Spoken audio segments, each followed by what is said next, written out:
നമസ്കാരം. കർണാടക കർണാടക മുഖ്യമന്ത്രി സിദ്ധരാമയ്യ ഇപ്പോൾ ഒരു വലിയ വെളിപ്പെടുത്തൽ നടത്തിയിരിക്കുകയാണ്. അതായത് 450 കോടി രൂപയുടെ ഒരു പദ്ധതി ഉദ്ഘാടനം ചെയ്യുന്ന സമയത്താണ് അദ്ദേഹം ഒരു വെളിപ്പെടുത്തൽ നടത്തിയിരിക്കുന്നത്. നമുക്കറിയാം, കർണാടക രാഷ്ട്രീയം എന്ന് പറഞ്ഞാൽ പണത്തിൻ്റെ രാഷ്ട്രീയമാണ്. കർണാടക മാത്രമല്ല, ഇവിടുന്ന് പുറത്തേക്ക് പോകുന്ന കേരളത്തിന് പുറത്തുള്ള ഒട്ടുമിക്ക സംസ്ഥാനങ്ങളിലും പണാധിപത്യം ജനാധിപത്യത്തിൻ്റെ മുകളിൽ നിന്നുകൊണ്ട് ജയിക്കുന്നത് കാണാൻ സാധിക്കും. നമുക്ക് കഴിഞ്ഞ ഒരു കാലഘട്ടത്തിൽ നമുക്കറിയാവുന്ന ഒരു കാര്യമാണ്, അവിടെ ഈ കെട്ടുകണക്കിന് ചാക്ക് കണക്ക് പണവുമായി MLA-മാരെ ചാക്കിടാൻ വേണ്ടി യെദ്യൂരപ്പയുടെ നേതൃത്വത്തിലുള്ള BJP-കാർ നടത്തിയ ഒരു വലിയ ശ്രമം നമുക്കറിയാവുന്നതാണ്. അപ്പോൾ അതിൻ്റെ ഭാഗമായി അത്തരത്തിൽ ആ പണവുമായി എത്തിയവരിൽ നിന്ന് രക്ഷപ്പെടുത്താൻ വേണ്ടിയിട്ട്, രക്ഷപ്പെടുത്തുകയല്ല, ഈ സംരക്ഷിക്കുന്നതിന് വേണ്ടിയിട്ട് സത്യത്തിൽ അവിടുത്തെ MLA-മാരെ എല്ലാം കൊണ്ടുവന്നൊരു വലിയ വാഹനത്തിൽ കയറ്റി ഒരു റിസോർട്ടിൽ കൊണ്ടുവന്ന് പാർപ്പിക്കുന്ന ഒരു സ്ഥിതിവിശേഷമൊക്കെ നമ്മൾ കഴിഞ്ഞ കുറേ കാലത്തിന് മുമ്പ് കർണാടക രാഷ്ട്രീയത്തിൽ നമ്മൾ കണ്ടതുമാണ്. അതിനൊക്കെ ചുക്കാൻ പിടിച്ചത് KC വേണുഗോപാലാണെന്നറിയാം. പണം ഒഴുകിക്കഴിഞ്ഞാൽ MLA-മാർക്ക് കൂറുമാറുന്നതിന് യാതൊരുവിധ പ്രശ്നവുമില്ല എന്നുള്ളതാണ് നമ്മൾ അതിൽ നിന്ന് മനസ്സിലാക്കുന്നത്. ഇപ്പോൾ നമ്മൾ മനസ്സിലാക്കുന്നത്, സിദ്ധരാമയ്യയോടൊപ്പം നിൽക്കുന്ന 50 MLA-മാരെ ചാക്കിടുന്നതിന് വേണ്ടിയിട്ട് 50 കോടി രൂപ വീതം ഓരോരുത്തർക്കും കൊടുക്കുന്ന രീതിയിലേക്ക് പണവുമായി ഇപ്പോൾ യെദ്യൂരപ്പയുടെ നേതൃത്വത്തിലുള്ള അവിടുത്തെ BJP-യുടെ പ്രതിപക്ഷ നേതാവായ R. അശോകൻ്റെയും അതോടൊപ്പം സംസ്ഥാന അധ്യക്ഷനായ BY വിജയേന്ദ്രയുടെയൊക്കെ നേതൃത്വത്തിലുള്ള ഒരു സംഘം ഇറങ്ങി പുറപ്പെട്ടിട്ടുണ്ട് എന്നുള്ള ഞെട്ടിപ്പിക്കുന്നൊരു വെളിപ്പെടുത്തലാണ് സിദ്ധരാമയ്യ നടത്തിയിരിക്കുന്നത്. കാരണം സിദ്ധരാമയ്യക്ക് എതിരായി ഒരു അഴിമതി കേസ്, ഒരു ഭൂമി ഇടപാട് കേസ് സിദ്ധരാമയ്യയുടെ തലയിൽ കൊണ്ട് കെട്ടിവെച്ചിട്ടുണ്ട് എന്നുള്ള കാര്യം നമുക്കറിയാം. അപ്പോൾ അതിനെ പ്രതിരോധിക്കുക എന്നുള്ള മാർഗവും ഒരു പക്ഷേ അദ്ദേഹത്തിൻ്റെ ഈ വാക്കുകളിൽ ഉണ്ടാകാം. എന്നിരുന്നാൽ തന്നെയും ഒരു പണം ഒഴുക്കിക്കൊണ്ട് 50 കോടി രൂപ വീതം 50 പേർക്കാകുമ്പോൾ നമ്മളുടെ കണക്കുകൂട്ടലുകളൊക്കെ ഏതൊരവസ്ഥയിലേക്ക് എത്തുമെന്ന് ആലോചിച്ച് നോക്കണം. അത്രത്തോളം പണം കൊടുത്ത് വാങ്ങാൻ കഴിയുന്നതാണോ ഒരു MLA സ്ഥാനം എന്നുകൂടി ആലോചിക്കണം.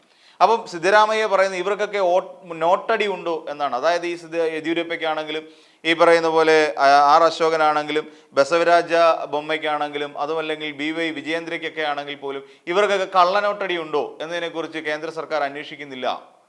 അതോടൊപ്പം തന്നെ ഈ പണമെല്ലാം വരുന്ന അഴിമതിയിലൂടെ നേടിയെടുത്ത പണമാണ് ഇവിടെ വെളുപ്പിക്കാൻ ശ്രമിക്കുന്നത്, അല്ലെങ്കിൽ ഈ രീതിയിൽ ഉപയോഗിക്കാൻ ശ്രമിക്കുന്നത് എന്നുള്ളതിനെക്കുറിച്ചാണ് പറയുന്നത്. സത്യത്തിൽ നമുക്കറിയാവുന്ന പോലെ ഇപ്പം നമുക്ക് അറിയാവുന്ന ഒരു കാര്യം എന്ന് വെച്ച് കഴിഞ്ഞാൽ, നമ്മുടെ രാജ്യത്ത് നോട്ട് നിരോധനം, കള്ളപ്പണം ഇല്ലാതാക്കാൻ വേണ്ടി നോട്ട് നിരോധനം വന്നതിൻ്റെ വാർഷികം അങ്ങോട്ട് കഴിഞ്ഞ ഒരു പുറകിനാണ് എന്ന് നമ്മൾ ആലോചിച്ച് നോക്കണം.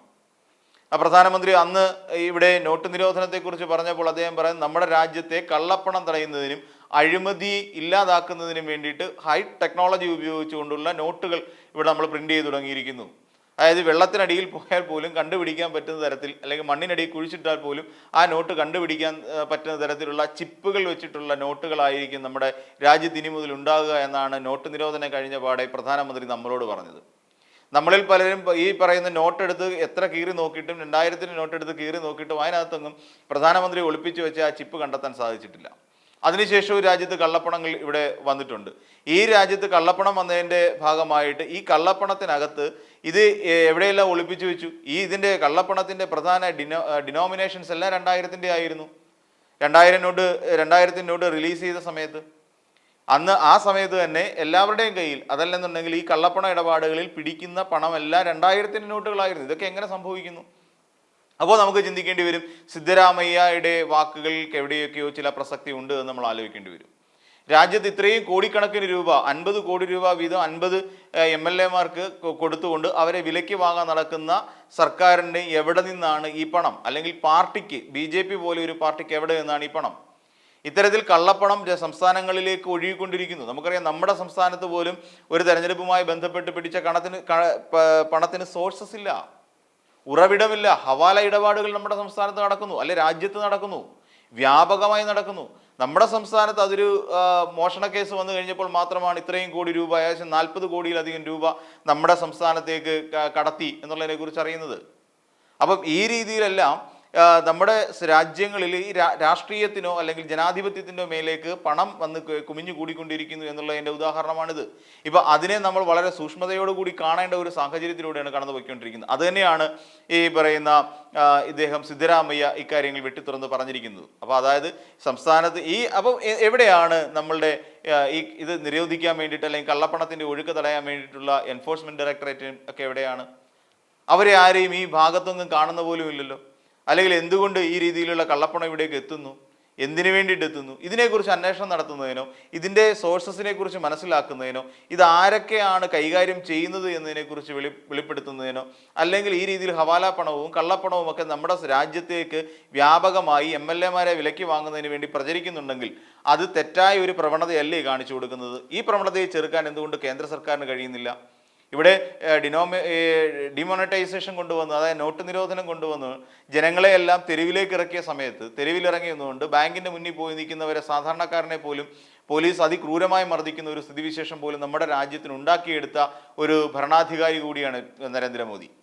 എന്നിട്ട് പോലും ഈ രീതിയിൽ കള്ളപ്പണം ഒഴുക്കുക എന്നുള്ളത് ഞങ്ങളുടെ മാത്രം അവകാശമാണെന്നും വേറെ ആരുടെയും കയ്യിൽ ഇത്തരത്തിലൊന്നും ഉണ്ടാകാൻ പാടില്ല എന്ന് പറയുന്ന ഒരു ചിന്താഗതി തന്നെ ആയിരുന്നു നരേന്ദ്രമോദി വെച്ച് പുലർത്തിയത്. അപ്പോൾ അങ്ങനെ തങ്ങൾക്ക് പാർട്ടി ഫണ്ട് കിട്ടുന്നതിന് വേണ്ടിയിട്ട് ആസൂത്രിതമായ കള്ളയിടപാട് നടത്തിയ നിയമപരമായ ഒരു കള്ളയിടപാട് നടത്തിയ ഒരു പാർട്ടി കൂടിയാണ് BJP. നമുക്കറിയാം ഈ നാട്ടിലുണ്ടായിരുന്ന ഇലക്ട്രൽ ബോണ്ടിങ് എന്ന് പറയുന്ന ഒരു സംവിധാനം കൊണ്ടുവന്നു. അപ്പോൾ ഇതൊക്കെ കൊള്ളയടി, ഒരു നിയമപരമായ കൊള്ളയടി എന്ന് പറയാം. അപ്പോൾ ആ രീതിയിലേക്ക് വരെ നമ്മുടെ രാജ്യത്തെ നിയമങ്ങൾ പലതും പൊളിച്ചെഴുതി തങ്ങൾക്ക് അനുകൂലമാക്കി തീർക്കുന്ന ഒരു സർക്കാർ കൂടിയാണ് നമ്മുടെ കേന്ദ്ര സർക്കാർ. അപ്പോൾ അവർക്ക് എവിടെ നിന്നാണ് ഈ 50 കോടി എന്നൊക്കെ സിദ്ധരാമയ്യ ചോദിച്ചു കഴിഞ്ഞാൽ അവർക്കുണ്ടെന്നേ, പണമുണ്ട്, അവർക്ക് ഈ വന്ന് കുമിഞ്ഞു കൂടുന്ന പണമുണ്ട്, ഈ കള്ളപ്പണം തന്നെയാണ്, ഇതൊക്കെ വിനിയോഗിക്കാൻ ഇതൊക്കെയുള്ള മാർഗം. അപ്പോൾ സംസ്ഥാനങ്ങളിലെ ഭരണം പിടിച്ചെടുക്കാനും അവിടുത്തെ സർക്കാരിനെ അസ്ഥിരപ്പെടുത്താനും അതോടൊപ്പം തന്നെ കോൺഗ്രസ് പാർട്ടിയെ തന്നെ ഇല്ലായ്മ ചെയ്യാനും വേണ്ടി നടത്തുന്ന കുടിലമായ ശ്രമത്തിൻ്റെ ഭാഗമാണ്.